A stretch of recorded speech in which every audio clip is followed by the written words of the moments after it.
A warm welcome to Anuradha Vedic Astrology. Today, we are going to talk about ADHD. But before that, a big thanks to all of you for liking, sharing, subscribing to our YouTube and Spotify channels, and writing in your comments and suggestions there. If you haven't subscribed to our channel, please do, and do remember to press the bell icon so that you can get the updates ASAP. What is ADHD? Attention Deficit Hyperactivity Disorder. So it's basically two things combined into one. One is when somebody is lacking in attention, somebody is being inattentive, or the mind moves very fast from one place to another, and hyperactive disorder. That means the person is hyperactive, does a lot of work out of turn, can unnecessarily do things that are not required at a certain pace. So let us take, and the third syndrome or the third activity that we see here is a combination of both these two. So we'll be working on both of these problems, hyperactivity and the problem of attention deficiency, in these videos. So this will be a series of 2 videos where we work with the ADHD in people. ADHD is a very common problem which we see in children nowadays. It's due to the internet and a lot of things where children cannot pay attention to one thing.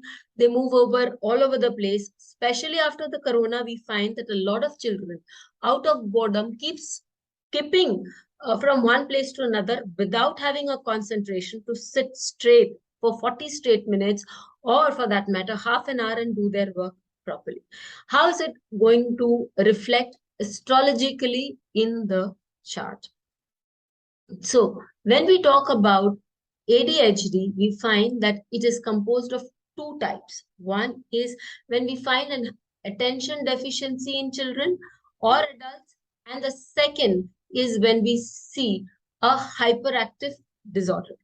So when we talk about the first type, that is the attention deficiency, it means that the child is very restless in the mind. The child cannot pay attention to just one particular thing for a given period of time. You will often find that this is also reflected in adults. When they're talking, they will keep moving from one subject to another where there may not be any correlation at all. And the person at the other end can feel confused as to there is no subject, there is no prefix to what the person is trying to say. There is also this the activity where the child lives in the mind or in an imaginary world, because the mind is so active. The mind is always creating new things. So what is going on in these surroundings is something that does not bother the child. In that case, we will find that the moon has to be super strong. Yes. So strong planets can also create problems, and the mind is moon is very strong, moon being very flighty, flexible, changing. So the mind gives the person an opportunity to skip through many things, go from one subject to another in split second.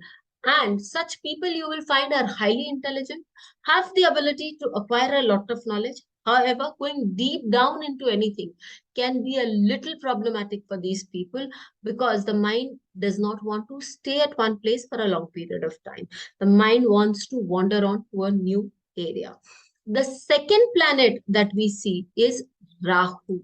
Rahu is a planet that is very important. Rahu gives change. And if Rahu is strong in the chart, a person is prone to a lot of changes.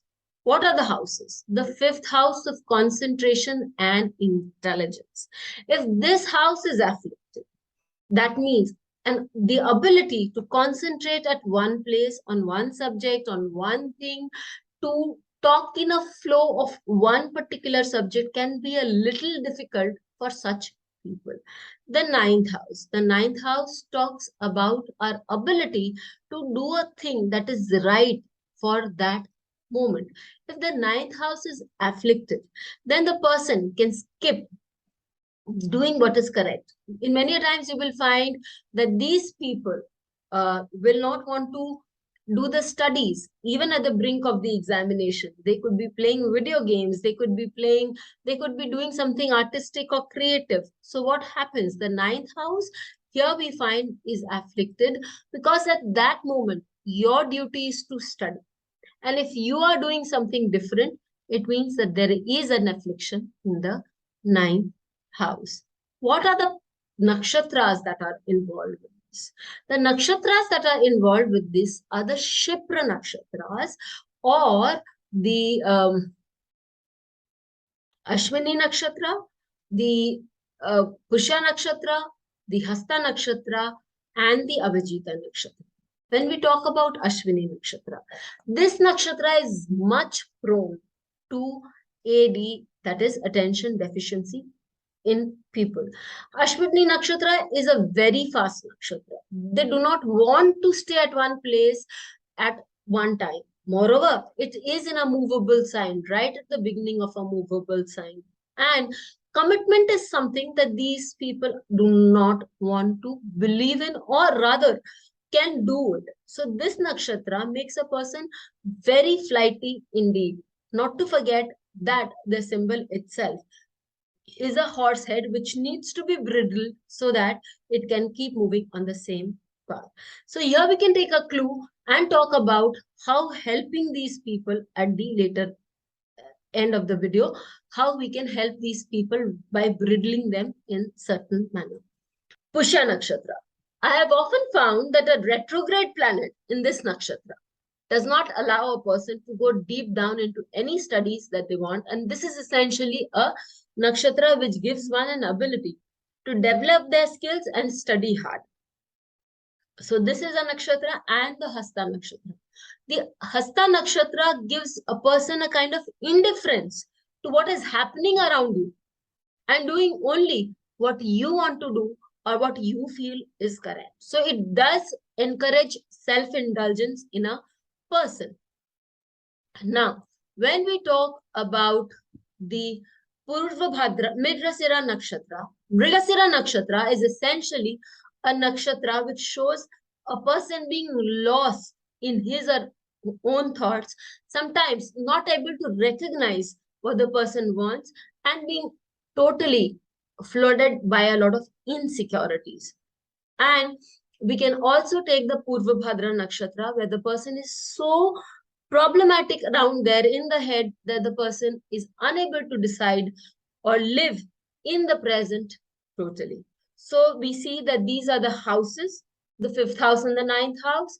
We see the planets, essentially Moon and Rahu, and we see the nakshatras, the Shipra nakshatras of Ashwini, Pushya, Hasta, Abhijita, and the nakshatras of Mrigasira as well as Purvabhadra.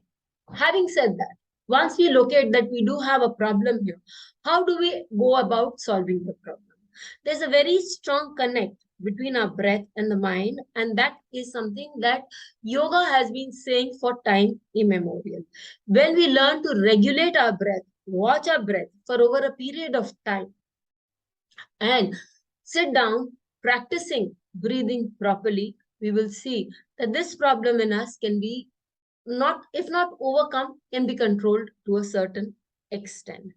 The other thing that I have found is the not giving people too much of work at any time. I mean, when we are telling a child to study, we don't tell the child that you have to study this, and this.